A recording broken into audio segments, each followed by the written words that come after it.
You read 40 pages last night. This morning, you remember maybe 3 sentences. Your friend read 12 pages. He can walk you through every major idea in order without checking his notes. You both used the same book. You spent 3 times longer. He retained 10 times more. This isn't a focus problem. It's not a discipline problem. It's a reading problem. Specifically, it's the way you've been reading since 3rd grade, and nobody ever told you it was wrong. There's a reason some people read less and remember more. It comes down to one thing your brain does with information it receives passively, and once you understand the mechanism, you can't unsee it. Here's what's actually happening. Your brain has a filter. Neuroscientists call it the reticular activating system, but forget the name. What matters is the function. Your brain is constantly deciding, in real time, what to keep and what to throw out. Its primary signal is a single question: will I need this later? If the answer looks like no, it discards the information before it reaches long-term storage. Reading, the way most people do it, eyes moving, pages turning, nothing demanded, sends a clear answer: probably not. By morning, the file is gone. Not because you're forgetful, because your brain is efficient.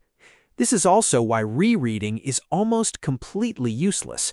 Recognition is not memory. You can recognize a face without knowing the person's name. You can recognize a paragraph without being able to reproduce a single idea from it.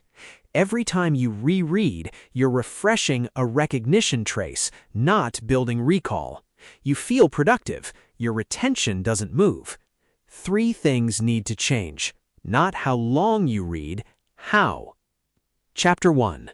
Most people open a book and read until they feel done. No goal, no structure, no endpoint. The brain treats open-ended reading the same way it treats background music: present, registered, discarded.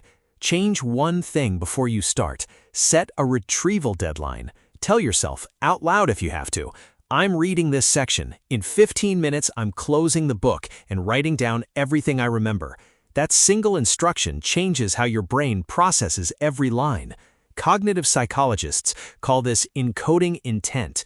When retrieval is expected, the brain shifts from passive scanning to active construction. It starts building pathways, not just receiving signals. This is why you can forget what you had for lunch last Tuesday, but remember exactly what was said in a meeting where you knew you'd have to report back. Stakes encode. No stakes, no encoding. You don't need a new reading system. You need your brain to treat the material as something it will be held responsible for. A deadline does that. Set it before you open the page. Chapter 2. The blank page. Here's the thing though. Intent gets you halfway. The rest depends on what you do the moment you stop reading. Most people finish a section and move immediately to the next, or they highlight something and feel like they did the work. Highlighting is almost completely useless. It's the same recognition trap dressed up as productivity. You're marking what looks important. You're not doing anything with it.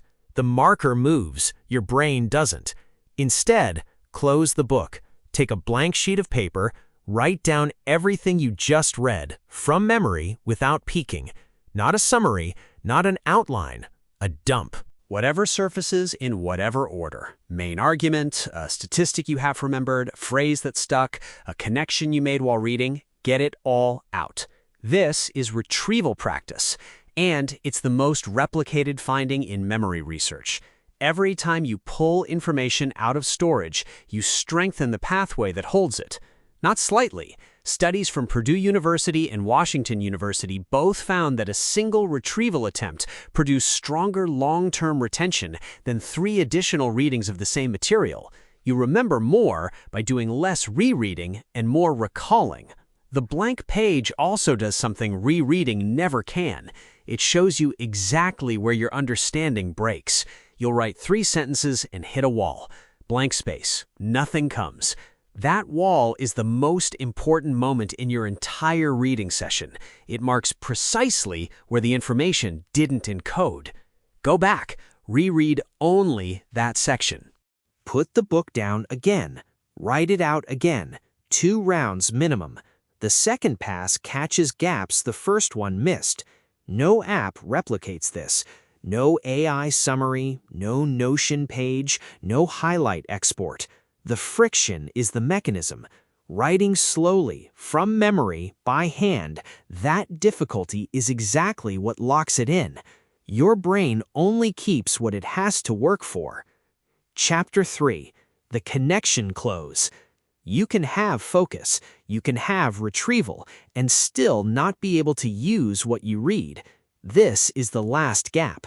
People read books on negotiation and freeze in real negotiations. They absorb frameworks about decision-making and still make the same mistakes. The knowledge exists somewhere, but it doesn't fire when they need it. The reason? Information stored without connections is fragile. It lives in one box. Everything else lives in another. The boxes don't talk. Fix it with one sentence. After your blank page dump, answer this question in writing. Where have I already seen this? Not where could this apply?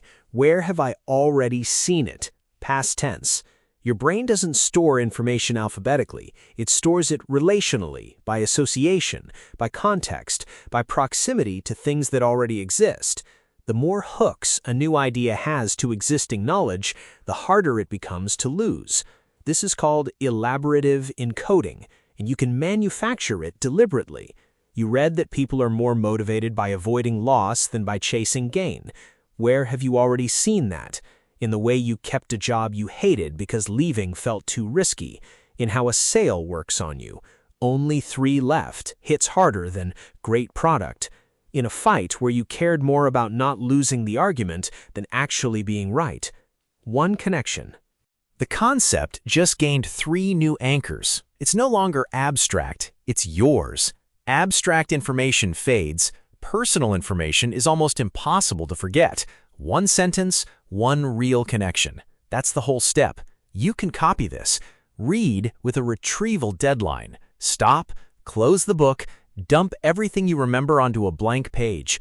Write one sentence connecting the idea to something you've already lived. 3 moves, 10 extra minutes per session. Most people will read this and go back to highlighting. They'll finish the book in a week and retain it for a month. You can choose differently. Read less per session, retrieve more, connect everything. The mechanism is the same whether you're working through a textbook, a business book, or something you actually care about. Passive reading is the problem. Every one of these steps is active, and active is what the brain keeps. There's one more layer worth knowing.